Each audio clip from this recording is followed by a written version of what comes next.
Estamos llegando al final de televisión, ¿no? Este documento que durante 2 años nos ha convocado, y me ha parecido interesante que en esta última reunión hagamos foco en algo que Lacan nos entrega en televisión y que, tal como lo hemos comentado en varias oportunidades, representa un viraje en su propia conceptualización, ¿no? Pero antes me parecía también importante volver a situar a televisión en este momento preciso de la enseñanza lacaniana, ¿no?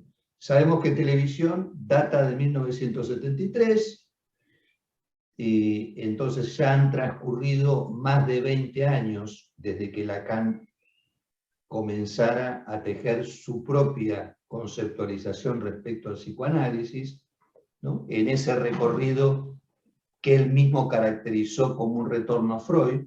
Y acá yo hago una precisión. Yo diría que si bien el ingreso de Lacan al psicoanálisis está señalado por el estadio del espejo, ¿no? Y de hecho, seguramente ustedes saben que en 1936, en el Congreso de Marienbad, todavía vivo Freud, Lacan presenta este trabajo allí. O sea, que ahí tenemos como ese ingreso de Lacan al psicoanálisis, signado por esa labor que él hace respecto de la imagen, del estadio del espejo, pero lo que atañe al retorno a Freud, tal cual él lo caracteriza,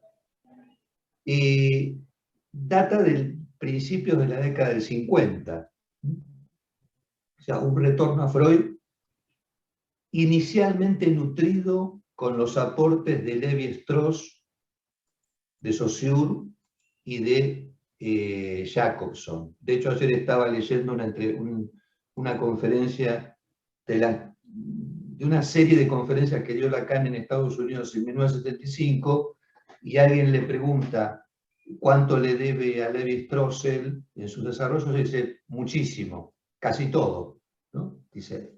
Entonces, Saussure, Lévi-Strauss, Jacobson marcan el inicio de este derrotero de Lacan en ese retorno a Freud que debe considerarse en un doble sentido.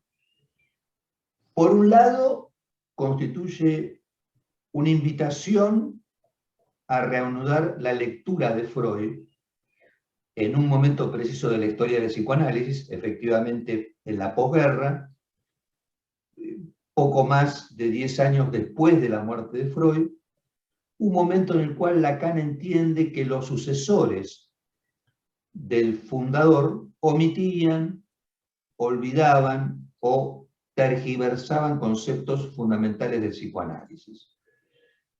Entonces Lacan se propone él mismo como aquel que retorna a una lectura, y de hecho nosotros podemos constatar que al menos para esa época nadie antes había leído a Freud como lo empieza a leer Lacan. Y en esa reelaboración rigurosa de la obra freudiana, Lacan indica la necesidad también de un retorno a la práctica original del psicoanálisis, ¿no? Pero en el sentido de que ese retorno significa a la vez una renovación a partir del fundamento, ¿no? Como si dijeran, bueno, la doctrina freudiana vamos a retomarla en sus conceptos más originales, pero la doctrina está viva, esa doctrina está viva. Entonces, en función de esa doctrina viva, es que Lacan propone también una cierta renovación a partir del fundamento. Y nos consta que a lo largo de su enseñanza, Lacan no deja de denunciar que los psicoanalistas post-freudianos, especialmente los que formaban parte de ese agrupamiento institucional fundado en vida de Freud, la IPA, habían pasado, según él, estos psicoanalistas, de un primer momento de ingenuidad respecto a su propia práctica a otro momento de decadencia. Interesante este pasaje, ¿no? A todos nos puede pasar que hacemos un tránsito de la ingenuidad a la decadencia. Y entonces, una decadencia en la que Lacan señala que la técnica psicoanalítica no solo no se mantuvo fiel a los principios de Freud, sino que incluso se volvió hacia orientaciones totalmente contrarias a esos principios. Entonces Lacan invita a retornar a aquella primera técnica aprendida y experimentada, ¿no? A retornar a esa esencia, a ese fundamento, y de hecho en una conferencia que Lacan da en 1955 en la Clínica Universitaria de Neuropsiquiatría de Viena,